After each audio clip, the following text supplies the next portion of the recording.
Judas, is it true that Jesus is really here on the Mount of Olives at this hour? Yes! My teacher is surely in Gethsemane on the Mount of Olives. Hurry! Hurry! And stay alert.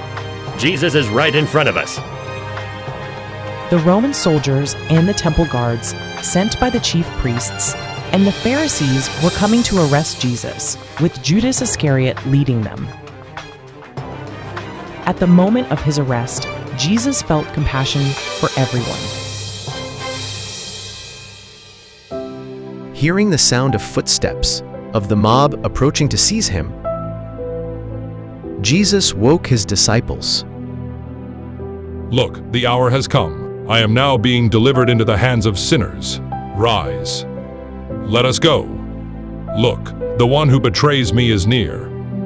Jesus no longer struggled in agony, but boldly walked toward his enemies.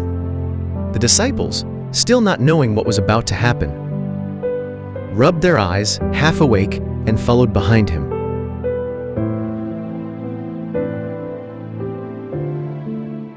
Whom do you seek? We are looking for Jesus. I am he. When he said this, a holy light shone on Jesus' face, and at that glory, The mob staggered and fell backward. Jesus could have escaped at that moment, but he stood calmly and quietly. The disciples watched in astonishment and fear. The mob began to rise again and gathered once more around Jesus.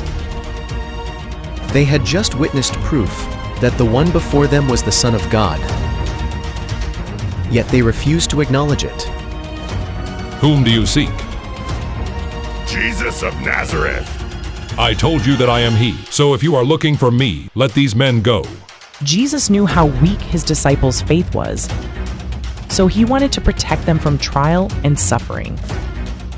At this moment, the traitor Judas approached Jesus as if he were a loving friend. Rabbi, greetings. And he kissed Jesus. Judas, are you betraying the Son of Man with a kiss? Friend, do what you came for.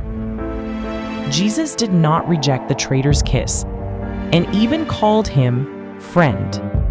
Seeing Judas touch the one who had just been glorified before their eyes, the mob grew bold. So they began to seize and bind Jesus. The disciples were at a loss, seeing the one who had shown such glory now allowing himself to be bound.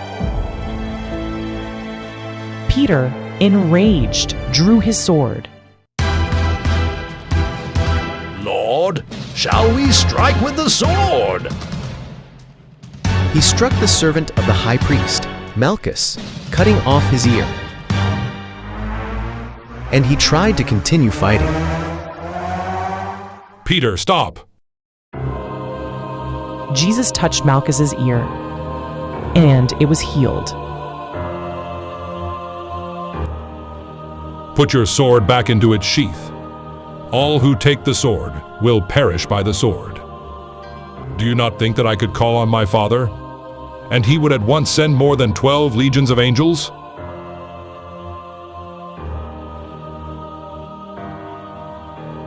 But how then would the scriptures be fulfilled that say it must happen this way?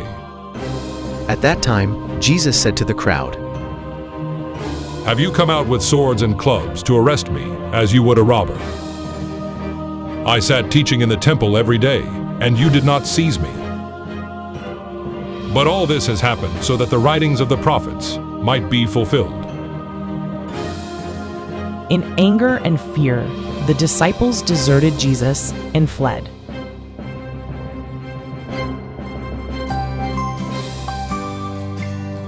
Children, today's story is about Jesus being seized by the mob. Jesus could have escaped this situation at any moment, but he accepted it willingly.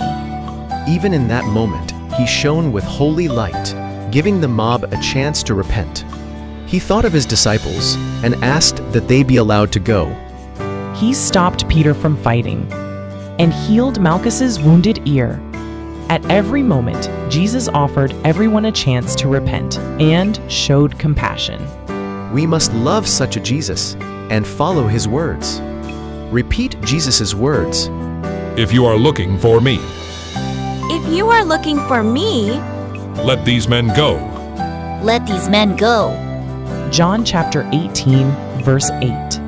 John chapter 18, verse 8. Well done. See you again next week. Goodbye.